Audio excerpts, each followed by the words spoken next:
I am back. And happily so. Happily so, I am back. I did take a break. Really thought it was going to be longer than, what, a week? It's kind of ridiculous. I agree. But I had to surrender some stuff in my heart, let go of some baggage, some stuff I was carrying, some burdens that, the Lord lets us carry some stuff with Him for a moment, and then when we carry it past the time, then it's not ours to carry, and it's not healthy. So I was working through some of that. Yeah, it's not easy listening to the things God has a heart for and has a burden for, right? Most of it, all of it is way bigger than us, way heavier than our hearts can bear without His grace. But I had a few dreams over the last couple days, and I kind of thought, like, you know what, Lord, I love you speaking to me. I love you sharing the things that are on your heart. I need to hear you. I cannot, man does not live by bread alone. So, but I was thinking it might be nice just to have a few weeks off, kind of let my heart rest and heal. But I had a few dreams, and I feel like I'm supposed to share some of it anyways. One of them is just, I don't know, it's just it's personal to a particular person, and it's just too long, but there's a lot to glean from it, and I feel like that person represents a portion of the church. Excuse me. But I had a dream about stock last night. I'm going to do another video on that. And just for the reference, I have only had dreams about 2 different stocks over my walk with the Lord, and 2 different cryptos and gold. And sometimes people ask me, hey, what about this, what about that? And I'm like, look, I'm already sharing what the Lord's giving me. So I'll do another video on that particular stock. It's one everybody knows, but the Lord's sharing it with me refreshed my faith and my heart that it is huge opportunity still with that stock. So where should I actually start? Yeah, intense times, right? Iran, war, Middle East, Cuba, Mexico, just so much going on. But I had a dream the night before last night. My wife earlier actually reminded me of it because she wanted to hear it, and I forgot about it. But it's a good one to share. If you asked me, hey, what do you think about the Iran war?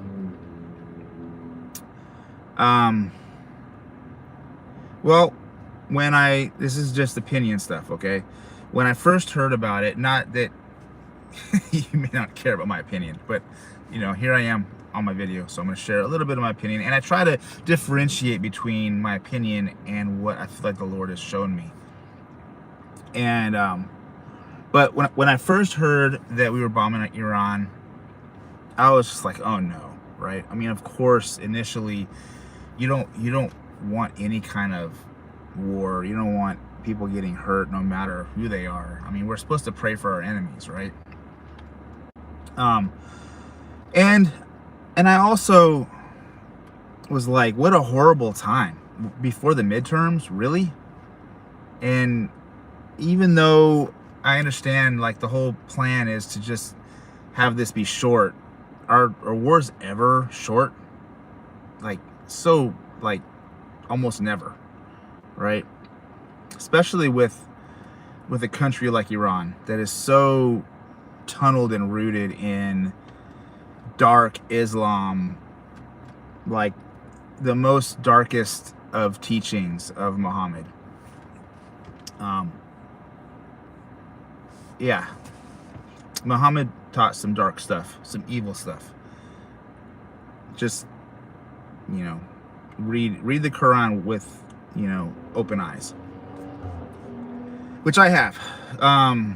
So yeah, I just thought it was stupid before the midterms. I thought it was, you know, yeah, I mean, we already supposedly destroyed the nuclear stockpile, right? Whatever. But I really don't have an opinion ultimately one way or the other. It's like, dang, this sucks. But maybe it's for the better. The Iranian people need liberty. They need freedom. There needs to be some kind of control set around those people over there for the sake of the world, right? But I'm not saying now is the time. I don't know. I mean, I understand Israel had intelligence that was like, hey, this is the perfect time. If we don't take this opportunity, we might not get another chance like this. I'm not God. Who am I to say? All right. That's where I backtrack. I try to get out of my opinions. I try to not watch the news and just, develop opinions. What's going on? I just want to say hi to everybody. Blessings. But I had a dream the night before last night that my wife reminded me of today. And in the dream, I'm in my car. And I don't know where I am. I'm like somewhere else.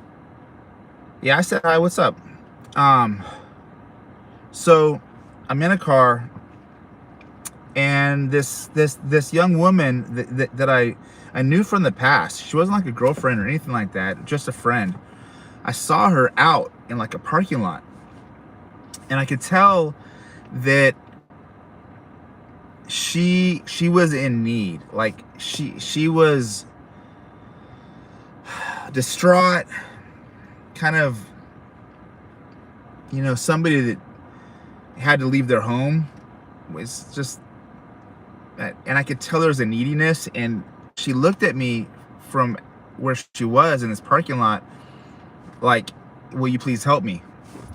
And I'm looking at her and I'm thinking like, oh no, like I don't want to be the like needy. I don't want to like feed into that neediness, and I'm married, right? So I don't want her to get the wrong idea kind of thing. But I could tell that she actually needed help. And I'm just like, should I not? So I was unclear of what I was supposed to do. And I just kind of decided to play it safe. In the dream, I didn't connect with the Lord on it. Just, I don't know. I didn't have any feeling of the Lord when I was in the car. But I decided not to, or at least I decided to hold off. And the moment I decided not to let her in my car, and I knew that there was some level of protection that I didn't understand that I would be giving her if I were to let her in my car.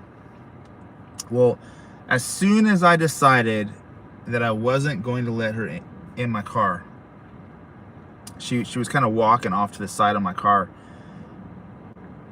Bullets started raining down on her, like machine gun bullets. And I'm like, oh my gosh, I did not understand the gravity of her situation.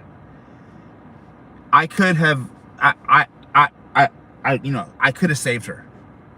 If I would have just let her in my car and driven off, that wouldn't have happened to her. And I didn't see her. I didn't see that she got shot.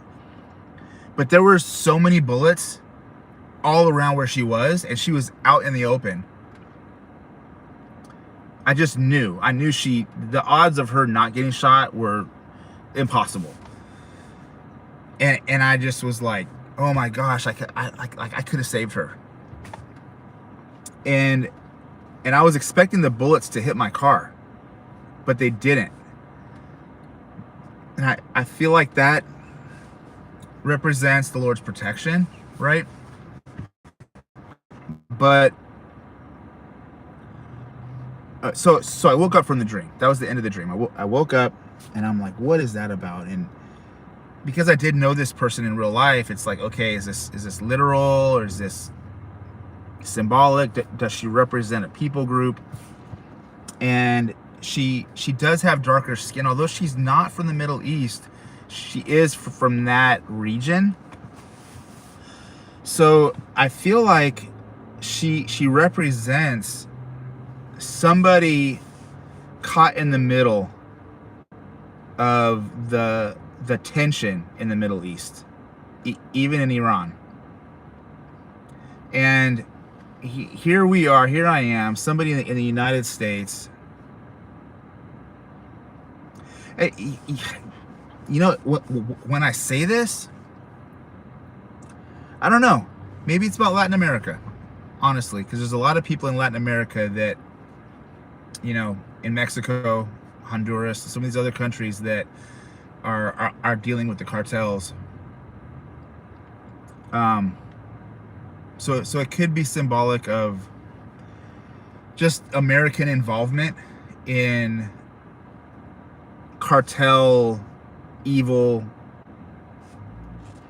and dictatorship nations where we're in, right? And it's like, if we're gonna be there, then we need to be willing to actually be there, right? Don't just act like you're gonna help someone and not actually help them. Don't just drive near them and not let them in your car, right? So the scenarios that I feel like my dream could represent are people that are living under the oppression of regimes that are evil, right? Whether it's in Iran or whether it's in cartel controlled areas. Because the moment we pull out, the moment those people see us not, then they're gonna punish the people that have looked to us for help. And what happened under Biden comes to mind, right? When we pulled out of Afghanistan and it was just like chaos and it was retarded. It was just not, it wasn't the way Trump was going to do it. He was going to do it incrementally, not leave all of our military equipment there, not leave freaking terrorists in control. So, you know, in that whole situation, we left American citizens. We left not just American citizens, but there were Afghanistani and there were people there that sided with our way of thinking, right? Democracy, freedom, not letting religion control governments in a crazy oppressive way. And those people who helped the United States over in Afghanistan suffered. I mean, and not only that, right? There was a generation of youth that grew up, women that didn't have to wear hijabs, that could go to college, that could learn, that could drive in Afghanistan. And as soon as we pulled out, the United States pulled out, all of a sudden, here comes the hijabs, here comes the oppressive men who think that they own women, right? So I'm bringing that up in light of my dream and of maybe why the Lord shared that dream with me, because it's like, if we're gonna be over there in Iran and if we're gonna be stepping in the middle of some craziness in Central America dealing with cartels, we need to 100%, right? We need to and I'm not saying occupy, but we don't need to just front. We don't need to just act like we're gonna do something and then the people rise up against their government or against the cartels and then we just bail, and now all those people that had the courage and the guts to stand up and desire something new and different and desire freedom, they get exposed and they get punished, right? I mean, people don't realize that, what was it like, I want to say 15 to 20, 30,000 people got murdered for protesting in Iran this, like, over the past few months. Yeah. So I'm trying to separate my opinion from what the Lord has for us to understand. So hopefully you're hearing my heart. Hopefully you're understanding the dream. I had another dream. I had 2 dreams last night. Well, I had 3. Okay. The stock one I'm going to share on another video just for that after this. And the other 2 dreams I had, I want to share parts of one because it's important stuff for the church. And then the other one that I'm going to share now is also important for the church. It's important for Christians. But so in this first portion of my dream last night, I was like around an apartment complex, and I heard a woman praying. And I heard a woman praying about a baby that she had just had. And then I knew that in this apartment there was a young woman, and she had had a baby. And it wasn't like she just had the baby, but you know, the baby was 6 months to a year old. And she was asking God to protect the baby and just to bless the baby. And something in my spirit, in my heart, rose up, and I looked in the spirit and saw the child and saw the mom's heart. And I began to declare destiny and the Lord's will for that baby. I don't remember everything I said, but I remember declaring that the Lord had put a crown on that child's head. And I just confessed and declared destiny and protection in boldness and in faith and in confidence, knowing who God our Father is, recognizing and discerning the baby and the mom's heart. But it was like, this is who this kid is. This kid belongs to God.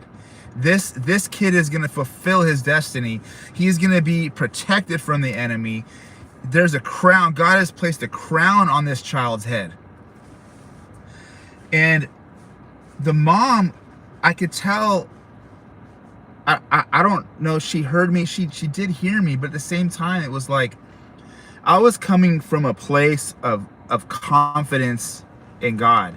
She was coming from a place of disparity and hope, right? And it's not wrong to ask God for things, but when you know God's character and you know his promises,